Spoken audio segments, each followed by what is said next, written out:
Welcome. I'm Sister Who. I found myself in some difficult conversations this week, and I suppose it's as good a place as any to start our conversation today. Well, in terms of spirituality, I have friends across a wide spectrum of humanity. I have friends who have what might be described as traditional Christian beliefs, and I also have friends who are in what you might call New Age belief. New Age is such a broad term that it's not really specific to anything except for often there's something about, possibly extraterrestrials or energy or perceiving auras or all sorts of strange sounding sorts of things. My point is not to explain what is New Age so much as that I find in working with both groups, sometimes I run into this problem of dogma. And to my observation, it's not helpful to be dogmatic about anything, because all of us are in the process of learning and growing and becoming. And what we understand at one point in time, as we add more understanding and more insight and more education, more self-education to it, we understand things differently. We understand things a little more. We get a little more evidence, and suddenly, like the old Perry Mason mysteries, we said, oh, that's one who did it. Because I've learned this new piece of information, now it makes sense that this happened and that happened and these two people are related. Well, the problem with, I suppose, people in every religious system, it's kind of like the fairy tale I heard as a child of the emperor's new clothes, in which a particular emperor was approached by two con men, basically, I guess, who proceeded to describe this new style of clothing that they could make for him that was so incredible and so wonderful and so beautiful that only the very educated, very superior people of the earth could even see it. And in time, they begin to build the emperor, who is obviously behaving foolishly, into this mentality, this perspective of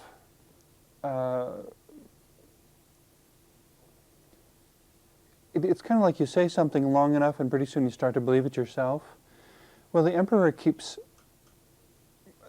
not wanting to appear stupid when they say, oh, but it's a beautiful cloak or whatever, immediately tries to play along and pretend that he sees it also.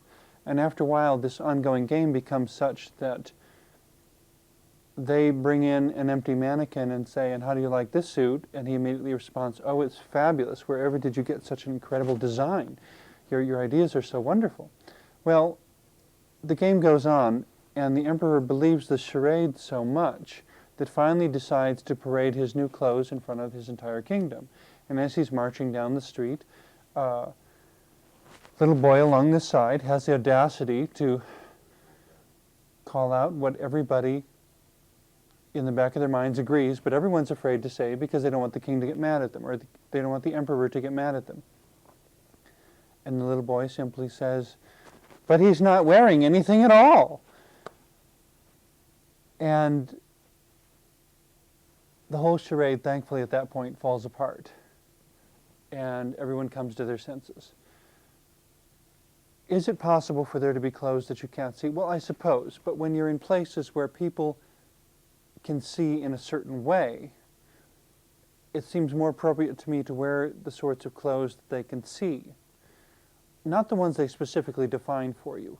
For example, people come up to me and say, men don't wear dresses. And I say, well, I'm wearing my dress, but it's a physical piece of clothing that people can see, and there's a purpose to it. It's something perceivable. It's something that communicates something. And whatever it does communicate to people, I'm more than happy to discuss with people what they interpret. And if the boy were to look at me and say, you're wearing a dress, and I would say, well, yes, and what do you think of that? What does that mean to you? And do you understand some of the basic symbolisms that a dress or a full skirt can have. And it leads to an educational sort of discussion.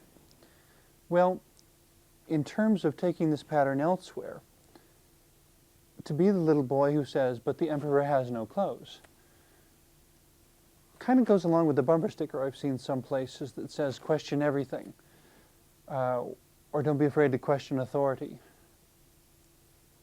Growing up in the Catholic Church,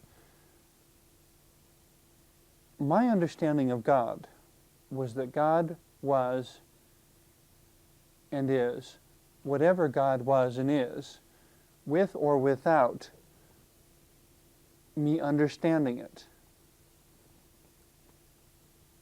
such that my questions did not take away from that which is God.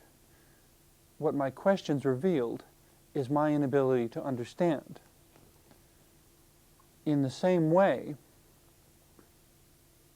when someone presents a New Age phenomena to me, perhaps channeling, which, as I understand it, is someone who acts as a mouthpiece for a non-physical person, a spiritual person, a guardian angel, someone who has passed on, someone who wants to speak to a physical person but doesn't have their own physical body, their own vocal cords to use to speak. And so this person acts as a channel to convey that message. If that's really what's going on, my questions are not going to change anything.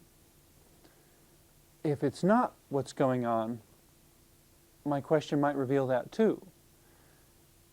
In either case, the only one who has anything to be afraid of is the one who's pretending, or the one who has something that is not in fact real. If what you have is real, it's not in danger from any amount of questioning. There are things that cannot be readily explained, and that doesn't mean they don't exist. But if they are real, they still don't mind being questioned.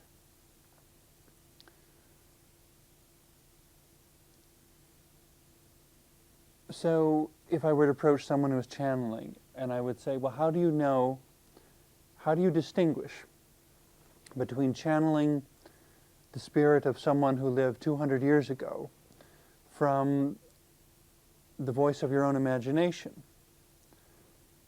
I think there could be both voices. I think there could be some spiritual voice that this person somehow is able to hear of someone who lived 200 years ago. I don't know why that would have to be impossible. But I also know that there's a voice that comes from the imagination. Sometimes there's a voice that is really an old tape, an old audio tape kind of thing, an old recording that we've heard from childhood. Something our father used to always say to us, something our mother used to always say to us again and again and again, until we're going through life and we've grown up and we understand that for all our good intentions, what mother said simply was not true. Still, we get in situations and it pops up again. And sometimes a memory like that will pop up in our minds without us really remembering where it came from. We just know that somebody in childhood said that to us, and we're not sure who said it, but it's a memory. Well, the question comes, how do you distinguish between memory, imagination, real actual channeling, and, sorry, but also the person who is simply pretending? The person who says, pay me $20 and I will channel this entity to you and you can hear of their wonderful spiritual wisdom. And there may be spiritual entities with wonderful spiritual wisdom to share. How is anyone to know if that's what you're hearing, though? I don't know to what extent the problem is widespread. I do know there have been a number of presentations within professional, generally released movies in which someone was portrayed quite specifically as being a charlatan, as making their living off of other people's trust, when in fact they were completely deceiving the people. That to me is really wrong. And I don't think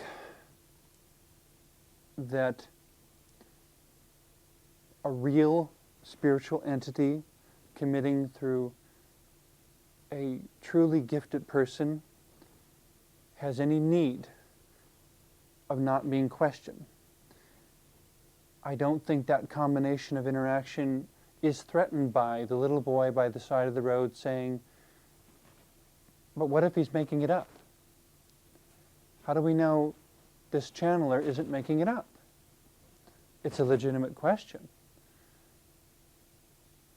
I don't know whether we have the tools at this point to distinguish who's real and who's false. We're kind of at a stage in our society where it's kind of, well, let the buyer beware, because you never really know. I've had enough of my own experience that I know there is something to it. But like X-rays, there was a time when we did not have a meter or a photographic film or anything that could tell you whether there was an X-ray in a particular place or not. And without those scientific devices, we still wouldn't know whether we're being X-rayed or not, unless somebody told us, and then we just have to trust that they were telling us the truth. If, however, you have a piece of the special photographic film that's used for X-rays in hospitals, and you're carrying it, and you walk through the path of a beam of an X-ray, something's going to happen to that film, and even though you felt nothing, you will know that some sort of energy was present there. Now, it seems to me at some point in the future there are all sorts of energies that we have no way of detecting now, that at some point in the future someone will find a way to measure these things and to detect whether they're there or not. When you buy a house, for example, it's now a very common thing to test for radon gas because it's undetectable otherwise. And there's a specific procedure that you do, and then you send this little device that reacts to that specific substance into a laboratory, and they test it, and they say, yes, it's been exposed to radon gas, or no, it hasn't. But until we have these devices, we don't know whether they're there or not. A more elemental level, growing up Catholic, I often heard about people praying to the saints. And I kept trying to figure that out, as what was really going on here. And the conclusion I finally came to is it's kind of like a one-way line of communication, for the most part. I suppose there are people who make claims to have communicated both ways with saints. It's possible. I don't know of any way to verify it one way or the other. But as a child, I looked at that, and it seemed to me that I could pronounce a prayer out loud and hope that there was some way my words would be carried to this particular saint or person or guardian angel or God or whomever, and that they would respond. They could hear me, but as a child at least, I couldn't hear them. It kind of became a moot point to me, where it was, I mean, it didn't really matter. If it helped to believe in that, a person could believe in it, and it wouldn't really make that much difference. And if a person didn't find that very believable, they didn't have to believe in it, it wouldn't make that much difference. On a scientific level, I imagine a scientist would look at that situation and say, well, maybe there was something that happened mentally, that in expressing that prayer, there was some sort of mental energy intention that went out and caused things to happen as they did. And I suppose that's possible too. I don't know that there's any need to say which one is right. The point to me is which one helps the person. If you find it helpful to say a prayer, and if it happens, it may have happened because of your prayer, it may have happened because of your mental energy, it may have happened for any number of reasons. I don't know if it really matters why it happened. If you asked for it to happen and it happened, it's something to be thankful for. Kind of like the way I drive my car, but I can't begin to explain why a combustion engine works, but I just know that when I get in my car and I do certain actions, that the car moves and I get where I'm going. And so having a certain understanding of how the car works is helpful to me. If I don't have a certain understanding of how a car works, I might be driving down a road in the wintertime and find myself sliding into a ditch. I mean, there's all sorts of different forces that act on everything, on people, on situations, on vehicles, on sources of money, on jobs, all sorts of things. The more we understand them, the more we can interact with them without being hurt. The less we understand them, the more it seems like magic. I think there's enough magic, if you will, in the universe that we don't have to worry about running out of something that we can call God. And to one person it may be this super advanced mathematical formula or some body of energy or some incredibly transcendent pattern of atomic formation. To another it might be a divine person, a spiritual non-physical person that has powers and capabilities that I have no way of comprehending. Where, to use the expression, where the rubber meets the road, when it comes down to daily life, it seems to me what matters is that everyone be able to choose and act upon and embrace whatever they find to be actually helpful. And if a particular way of understanding God or understanding a channeler or understanding who you are is not helpful, why hold on to it? And if there is a different way of looking at things that proves to be helpful, why not include that instead? Or include that in addition?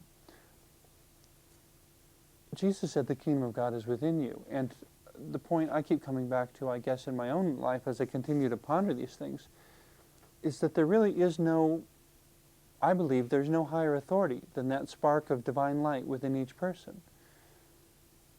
So no matter what a minister says, or a New Age channeler says, or a tarot card reader says, or a crystal ball reader says,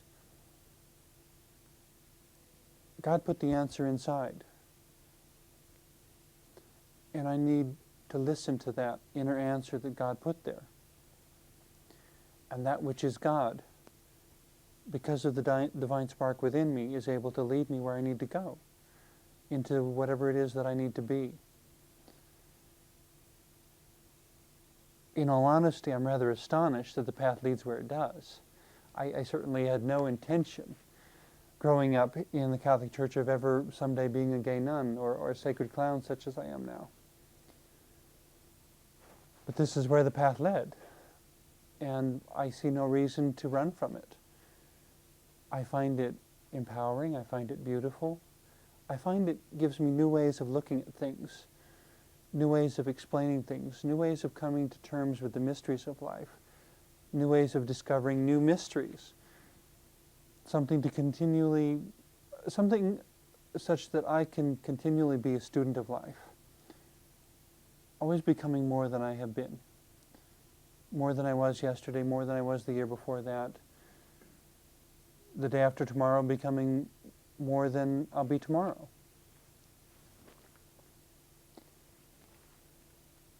The other thing it seems I run into a lot these days is this accusation that so-and-so what's the best way to put this? It's what a lot of positive thinking people describe as being a victim. And I think there's some important distinctions that aren't being made.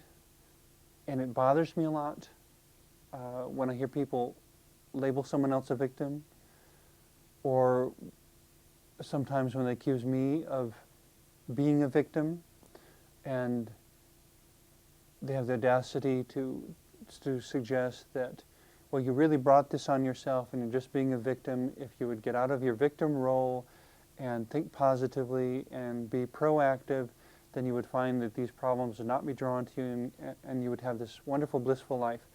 And I keep wanting to think, if I could travel back in time and pronounce that to people in Europe during the years of the Black Plague, if I wouldn't be hit in the face for saying such a ridiculous thing. there are situations in which it is totally ridiculous to be telling someone, think positive and don't be a victim.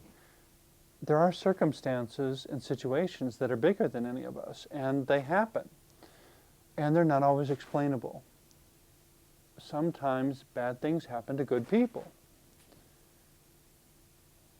My problem is not with saying that there are people who have psychologically chosen to be a victim for the manipulation that that sort of role allows. My problem is with those who generalize and say everybody having problems is that sort of victim. I think there's different kinds of victims. There is a sense in which, well, my college degree is not in psychology, but from the classes I have taken, my understanding of this victim posturing is that by playing a victim, you call forth someone else's sympathy and essentially get them to come rescue you. Telling someone, for example, if only I could do thus and so, and you know that they have the means to do that. A person who has a disability. If I weren't blind, I wouldn't have to go tapping my way down the street, having everyone stare at me and talk about me behind my back, and you know, but I really do need to get to the grocery store and get these items, and using that as a way to manipulate someone into going and getting their groceries for them. Well, I would say to that person, yes, but this really is something you can do for yourself, such that when there is no one else around to do it for you, you will know how to do this for yourself. A similar pattern to this, getting off the subject here a little bit, I suppose, the parent who protects the child from seeing every conceivable bad thing. We don't want you to look at that, we don't want you to talk about that, we don't want you to see that book or whatever. And the point is, at some point, the parent won't be there. And the child, at that point, will need to know how to do these things for itself. In the same way, a blind person, the spouse of an alcoholic, all sorts of different typical victim roles. People who are using that as a way to manipulate others need to push themselves to learn how to do the most that they possibly can, so that when no one else is there to do it for them, or when those who are there, for whatever reason, are not able to do it for them, they have a way of getting by. They have a way of having confidence in themselves, of addressing the situation to the best of their ability, and of getting the need met. But I think that's different than the blind person who gets in a car accident. And until they get out of the hospital, they're going to need someone to do more things for them. They will get back to the place of independence. But there is a time at which someone needs to rescue them. And there is a time at which something needs to be done, as respectfully as possible, and in communication with the person. I mean, you don't just run up and grab a blind person. You have to communicate with them what's going on. There's a truck coming. I don't know if you hear it or not. I'd like to help you get out of the way. Probably they hear it, unless they're also deaf. Possibly, I don't know, maybe they're walking toward a bunch of marbles on the ground that someone has spilled, and their cane has not tapped the marbles, and they don't see them, and they're going to step on some marbles. And you run up to them and you say, there's a number of marbles in your path. May I help you around them, or if you'd stop for a moment, I'll pick them up for you. There's different ways of dealing with things, but you need to tell them what's going on. But there is this legitimate thing of bad things happening to good people, and they are a victim through no fault of their own, and they are not helped by getting a lecture on, you need to stop being a victim. Well, they really don't have any choice about whether they're a victim or not. It happened to them. Somebody broke into their house, and they're still going through the psychological readjustment of understanding a home as a secure, safe place. They've been violated in some way. A victim of rape, for example. I mean, this is a traumatic sort of thing to work through.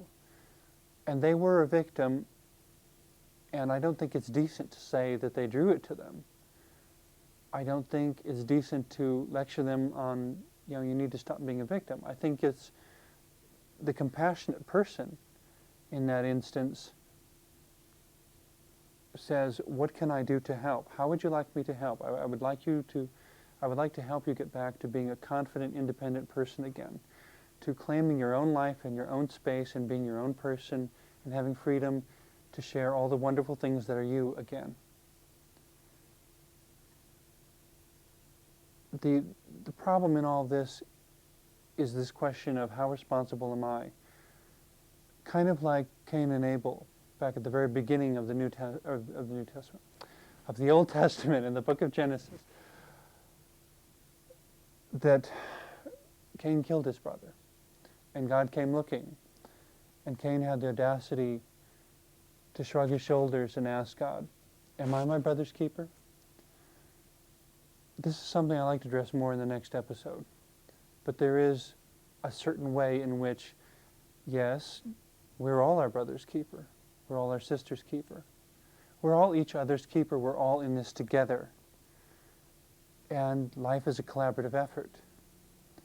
And the value is not in the skill, but in the participation. Thank you for joining me.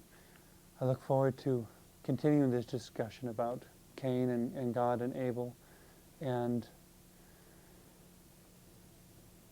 what is the responsibility that we have to each other. Not the one that's assigned to us by others, but the one that's assigned to us just by simple common decency. Thank you for joining me. Please come again. Thank you.